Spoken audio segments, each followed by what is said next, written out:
That's 40 times. Man, I don't care where I'm playing. Tight end, wide receiver, fullback, it don't matter to me. What was your 40 time? I don't know. That's a great question. What I heard, my goal was a 4.6. That was my goal. I'm hearing high 4.6, low 4.7, so somewhere around there.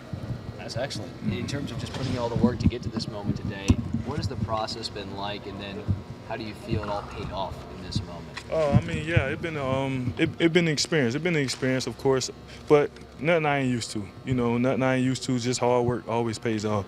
That's what I live by. Talk about the hard work. Kind of an underdog story, right? Your route to get to this point here in South Carolina. You even stayed the extra year that you had to prove yourself and work on your craft. What do you think you proved to the pro scouts with all the work you've put in throughout your journey that you're ready for this next step? Well, for sure. Always in my mind since day one, I always know what my capabilities and what I could do. So in my head, I know my worth. So you know, I hope they came out here and seen that as well.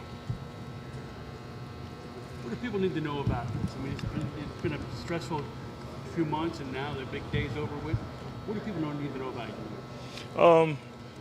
Just always know hard work pays off, man. Just keep your head down, give God all the glory. Hard work pays off, and just run your race. You'll never come in second. That's another thing I live by.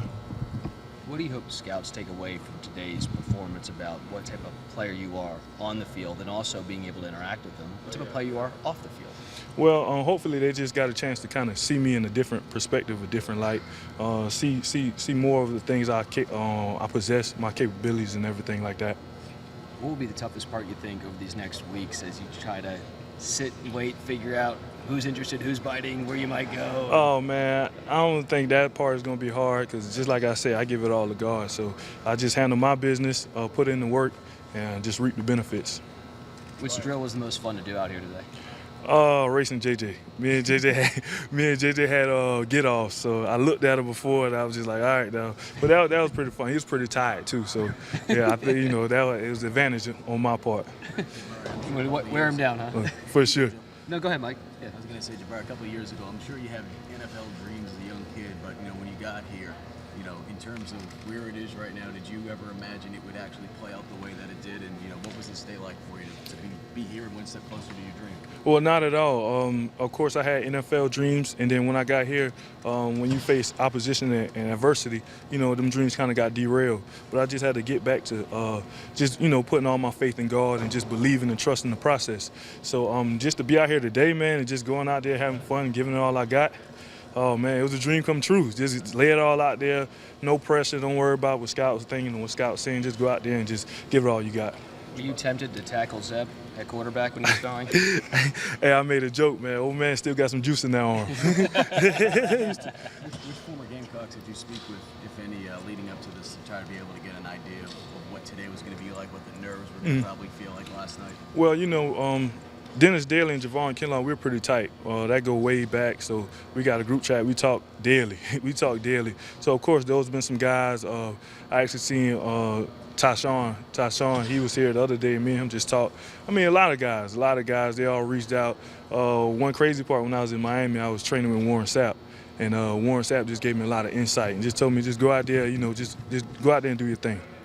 You mentioned insight in terms of physical. What did he work with you on, and just in terms of how you get off the line to maybe help? You're talking about a Hall of Fame definitely. caliber guy there. Yeah, definitely. So the thing about it, he's seen some deficiencies in my pass rush. So he just kind of helped me getting around the corner faster and not D-line stuff, not bring that foot back, actually moving that foot. So he helped me out with that. And biggest thing overall, just mental. Don't overthink it. Don't take yourself out the play. Just go ahead and get the best you got.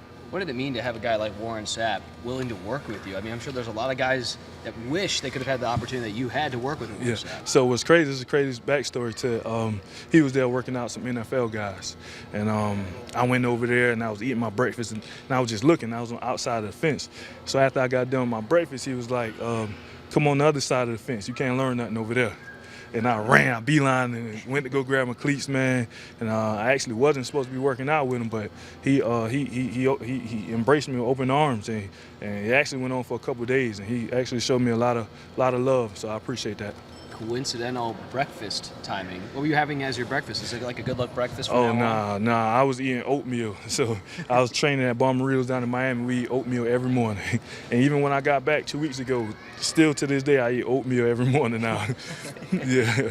Jabari, when you saw Georgia military and now you're looking back at that time and now being here, I guess just what's that like to think back on that time and now, sort of the last couple of years and being in the spot you're in now? Yeah, I mean, it was a long road, but just like I said, I live by what I had to learn throughout this process, throughout this journey. Is you run your race, you'll never come in second.